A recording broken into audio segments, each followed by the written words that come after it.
Hey there, and welcome back to another episode of the Bright Ideas Daily Nugget. I'm your host, Trent Dyrsmid, and this is my daily video series where I answer your questions about e-commerce as well as to give you a look over my team and I's shoulder as we steadily march our very rapidly growing e-commerce business towards our goal of 10 million bucks a year. In today's episode, I want to talk to you about how and why I quit my Amazon business, or I guess I should say how and why I fired myself from my Amazon business.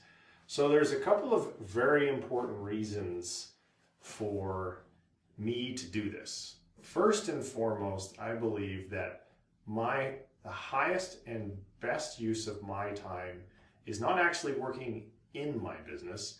Instead, it is working on my business. And there's a couple of reasons for that. Reason number one is that I always begin with the end in mind. And in my case, that means creating a business that somebody else would want to buy from me, ideally for a very large sum of money. Now, I've done this once already in my business career, and I'm simply following the formula that I used before.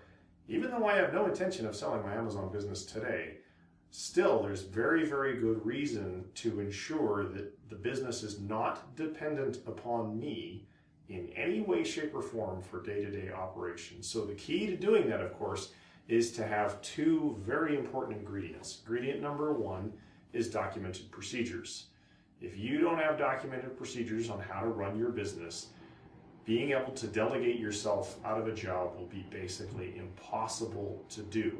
Same thing like someone goes to buy a McDonald's franchise. If it didn't come with documented procedures, how on earth would they know how to run the business? The reality is they wouldn't. And McDonald's, of course, would have never scaled to thousands and thousands of locations if they did not have documented standard operating procedures.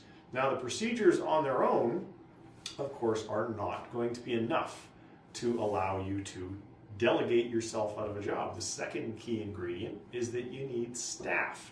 In my case, we have a combination of virtual assistants, which is what I started with when my wife and I went down this road initially. We didn't hire any US employees. Instead, we hired as many virtual assistants as we could to get our product sourcing efforts scaled up as fast as possible. Now, if you're new to my tribe, that meant for us that we went from zero to over $100,000 a month in sales in just 5 months. Pretty quick.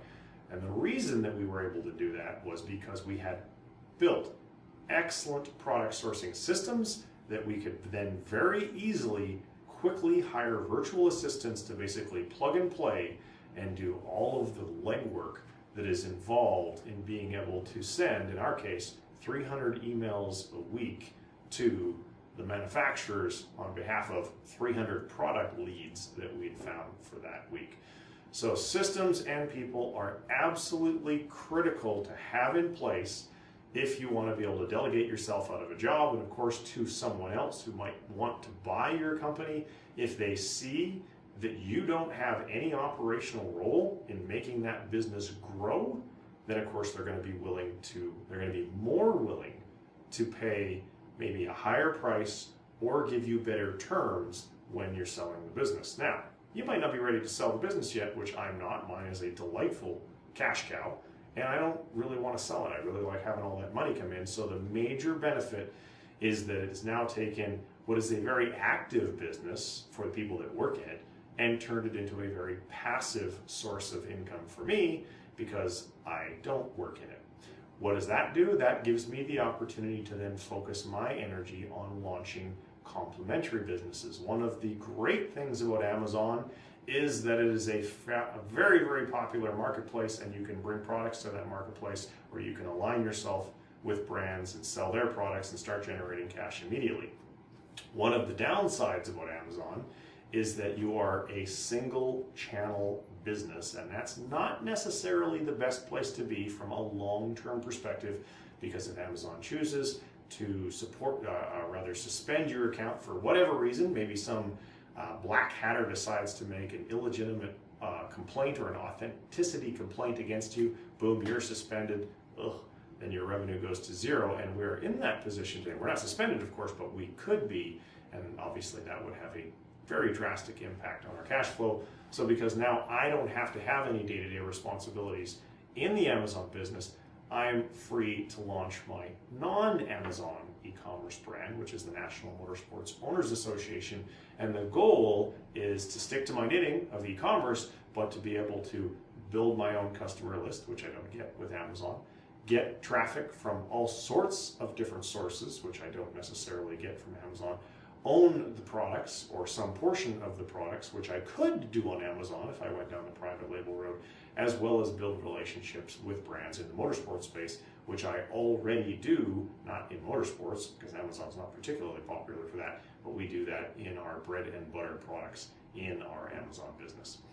All right, so hopefully this video has been helpful to you. If you would like to submit a question of your own for consideration of a future video, just head over to breadideas.co/asktrent.